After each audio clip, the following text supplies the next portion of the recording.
नमस्कार मंडळी. तर इकडे बघा, तुम्ही म्हणता काय दिसतंय, तर हे कांदा लावायला चालू आहे. तर कांदा कसे लावायला लागले, तर तुम्हाला कुणाला लावायचे असले ना तर मी कसे लावायचे हे सांगते.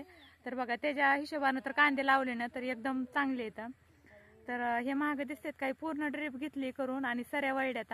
आणि इकडे बघा आमच्या ननंदबाई, भाऊ आणि तिकडे मामा मामी सगळी, म्हणजे मामा मामी म्हणजे चुलता चुलती, तर त्यांना आम्ही मामी म्हणतो. तर ते पण कांदा लावतात सगळे महाग. तर हे कांदा कसे लावायचे हे सांगते तुम्हाला मी. तर ह्या सऱ्याने, ह्यात पहिला पण ऊस होता, ते ऊस काढला आणि दुसऱ्यांदा नवीन ऊस लावला. ह्या सऱ्यात ऊस लावून पुन्हा ह्या भुंड्यावर कांदे लावायचे चालू आहे. तर ऊस चांगला आहे का ना, एक 2-3 इथे येऊस तर हे 3 महिन्यामध्ये कांदे पण निघून जातात. तर ह्याला डबल पीक म्हणतात. तर ही अशी पद्धत आहे कांदे लावण्याची. तर आता बघा, ह्यांनी सकाळपासून एवढे कांदे लावलेत, बाया पिया काय घेतलेलं नाही तर लावायला, घरच्या घरी सगळे चालू येतं. आणि घरच्या घरीच कांदे लावल्यावर पण सगळ्यांनी मिळून काम केलं तर शेती पण परवडते. बरोबर आहे का ना? बाया लावल्या पैसे जात नाहीत का त्यांना? मग परवडन काय? बघा आहे का, म्हणजे बाया कशा आणायच्या, त्यांना गावातून रिक्षानं बाया आणायच्या आणि बाया आणल्यानंतर त्यांना जास्त हजेरी वाढवून द्यायची. का तर त्या लांबून आल्यात म्हणून. तर म्हणून हे घरच्या घरी चालू आहे. तर सकाळपासून त्यांना तेवढे लावलेत. आणि बघा इकडे एवढे राहिलेत लावायचे. तर इतकं एवढी वाटणी लावायची. आणि या पलीकडे ऊस दिसायला लागलाय, ते पण आपल्या चुलत भावाचाच ऊस आहे. तर ते पण आता तोडायला चालू आहे ऊस. ते आता माणसं आली होती तोडायला, पण थोडे तोडे आणि तिकडे ट्रॅक्टर भरायला आलं म्हणून ते गेले माणसं. पण आम्ही आलोत खाऊन, घेऊन पण आलोत ऊस. इकडे लेकरं फिकरं खायला लागल्यात सगळी. तर ती कांदे लावायचे. आता मी पण म्हणलं होतं मी पण लावू लागते थोडं कांदा. तर म्हणले बाई बस पाहुणी बाई, आजच आलीच तर लगे काम करायला. तर म्हणले उद्याच्याला लावू लाग, म्हणून आज आराम घ्यायचा. आता उद्याच्याला लावू लागते. बरोबर आहे का? उद्या लावू लागते बरं का.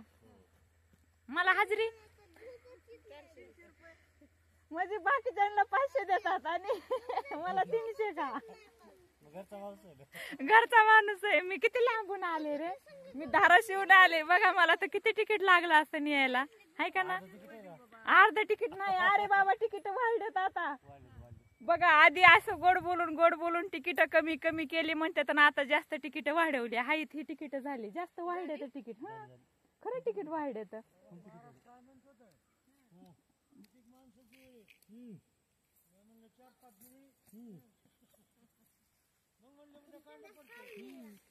तरी बघा कसे कांदे लावायलेत असं. तर बघा, तुम्हाला कुणाला कांदे लावायचे असले ना तर अशा पद्धतीने लावायचं, कारण डबल पीक निघतंय. आणि डबल पीक निघलं ना तर पुन्हा फक्त लावा येत नाही काही, कारण पुन्हा जास्त ऊस येत आहे. त्याच्यामुळं पुन्हा लावता येत नाही. फक्त ऊस लावल्यानंतरच कांदे निघतात. तर इथं ही पाईप अशी ट्रीप लावून अशी पाईपच वाढलेली, इथं ऊन लागायले. आणि हे पाणी इतकं लांबून येतंय ना, हिरीचं पाणी 1000 फूट लांबून पाणी येतंय, कारण पाण्याची सोय तशी लांबून यायची. आणि बघा ही आपल्या आईचा ऊस आहे. तर आईचा ऊस तुटून त्या डबल फुटला आणि पलीकडं जनावरला खाण्यासाठी थोडा लावण्यासाठी तेवढ्या 2 सऱ्या ठेवल्या आता. तर या आमच्याकडे आईच्या इकडे म्हणजे का जास्त तर ऊसच आहे. पहिला कसं होतं, पहिली जास्त कापसं होती, आता पहिली कापसं नाही. तर आता कामाला जास्त माणसं भेटणार तर, आणि येत पण नाही तर कामाला कुणी. त्याच्यामुळे आता ऊस लावायला लागले. तर ऊसाचं काम म्हणजे कसं, जास्त त्याला खुरपण नसते, जास्त ऊसाचं काम राहत नाही, त्यामुळे जास्त इकडं ऊसच असते. तर बघा आता हे आमच्या 3 चुलते, तर 3 चुलत्यांचा ऊसच आहे सगळा. आणि पलीकडे हरभरे येते एक जणाचे.